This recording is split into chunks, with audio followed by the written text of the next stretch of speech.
రైతులతో interaction programme, photo exhibition కానీ ఇవన్నీ కూడా రైతుతో స్వయంగా వెళ్ళి పొలాలకు వెళ్ళి క్షేత్రస్థాయిలో పరిశీలించడం జరిగింది. చాలా తీవ్రమైనటువంటి నష్టం జరిగింది.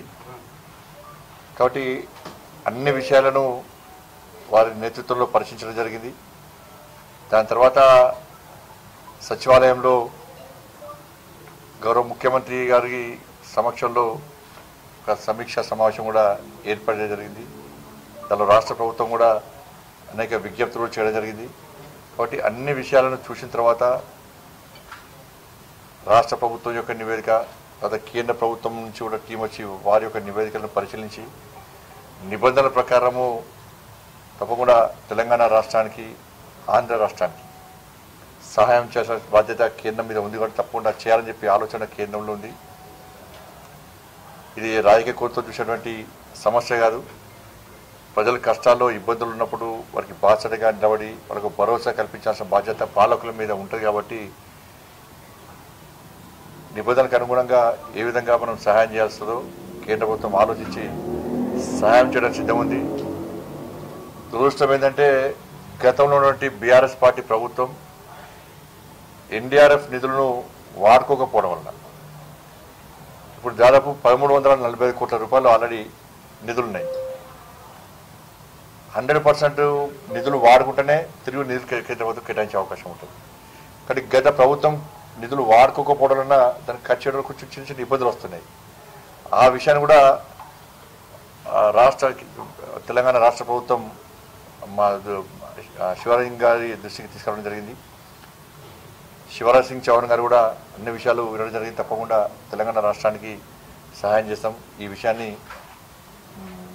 ప్రధానమంత్రి గారి దృష్టికి తీసుకెళ్తామని చెప్పి చెప్పడం జరిగింది. కాబట్టి అన్ని విషయాలను పరిశీలించి అన్ని విధాలు ఆదుకోవడానికి మేము ప్రయత్నం చేస్తాం. 5,438 కోట్లు అవసరమైతే నిబంధనలు సడలించాలి.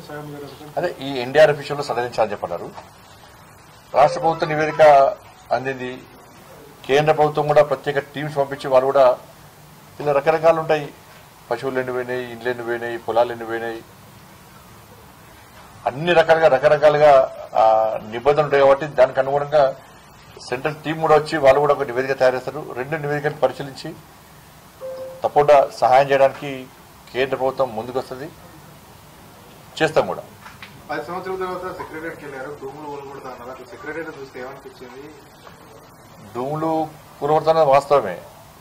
ఎందుకంటే ఇలా ప్రజా సమస్యలు కాబట్టి, ప్రజలు ఇబ్బందులు ఉన్నారు కాబట్టి, తన రాజకీయ కవితో చూడొద్దు కాబట్టి ఈరోజు నేను మొట్టమొదటిసారిగా సచివాలయం కూడా జరిగింది.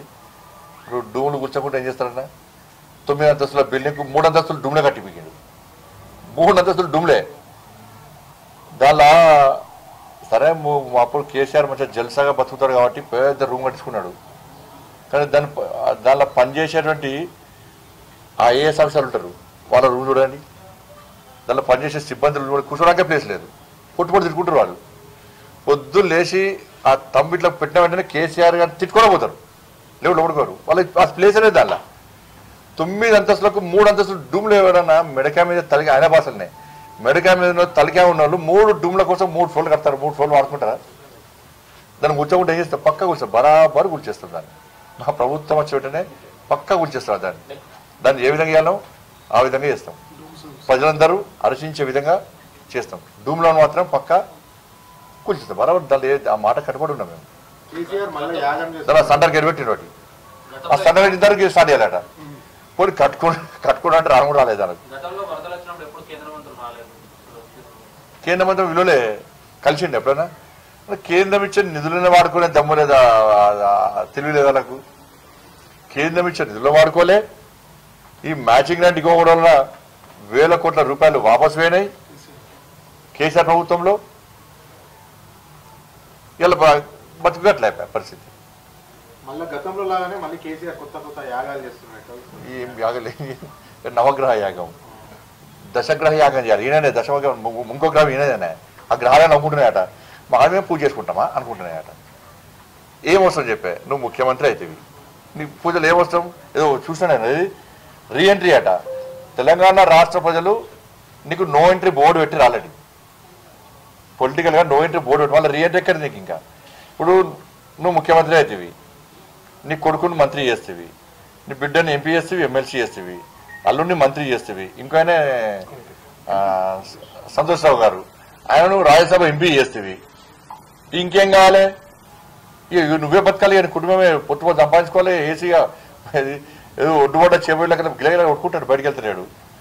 ఏం యాగం చేస్తే చెప్పు నాకు. నువ్వు ఇలా యాగము ఇలా తెలంగాణ రాష్ట్ర ప్రజలు వరదలతో ఇబ్బంది పడుతున్నారు.